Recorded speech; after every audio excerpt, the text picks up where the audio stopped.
அதுக்கு வந்து எங்க ஹீரோ இருக்காங்க.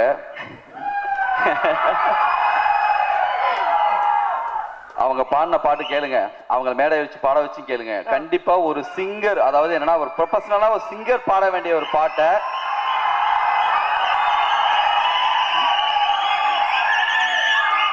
வெறும் 2 மணி நேரத்துல பாடி முடிச்சிருக்காங்க. உண்மையிலே மிகப்பெரிய விஷயம். அதை பத்தி பேசுறதுக்கும் அதை பத்தி கேட்கறதுக்கு அவங்க வருவாங்க, அப்ப பேசுவோம் அதை பத்தி. நிச்சயமா அது வந்து கிளைமேக்ஸ் மொமெண்ட். அவர் வந்து நம்ம அந்த பாடல் பத்தி தெரிஞ்சுக்கிறதுக்கும் அவரை கூப்பிடுறதுக்கும் கொஞ்ச நேரம் நம்ம வெயிட் பண்ண போறோம். பட் இன்னொரு இம்பார்ட்டன்ட் சாங், சிரிப்பு என் ஸ்பெஷாலிட்டி சில்க் ஸ்மிதா கம்யூனிட்டி அப்படிங்கிற ஒரு கிளப் டான்ஸ் நம்பர். இந்த சாங் வந்து மானசி பாடிருக்காங்க அண்ட் விவேகா எழுதியிருக்காரு.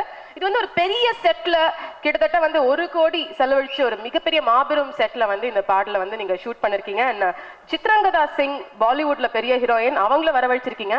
எப்படி சார் இது சாத்தியமாச்சு? இதுதான் அவ்வளவு பெரிய செட்டு.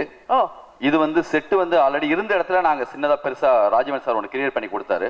அந்த சித்ரா யாரு அதுல வந்து நடிக்கணுங்கிறதுல, யார் அந்த சாங் பண்ணணுங்கிறதுல நிறைய பெரிய டிஸ்கஷன் போச்சு. ஒரு 15-20 பேர் செலக்ட் பண்ணிட்டே இருந்தோம். லாஸ்ட் மினிட்ல அவங்க அமைஞ்சாங்க. அவங்க மட்டும்தான் கரெக்டா இருக்காங்க. பிச்சுட்டாங்க. அவங்க வந்து பிருந்தா மாஸ்டர் தான் அதை வந்து ஷூட் பண்ணாங்க.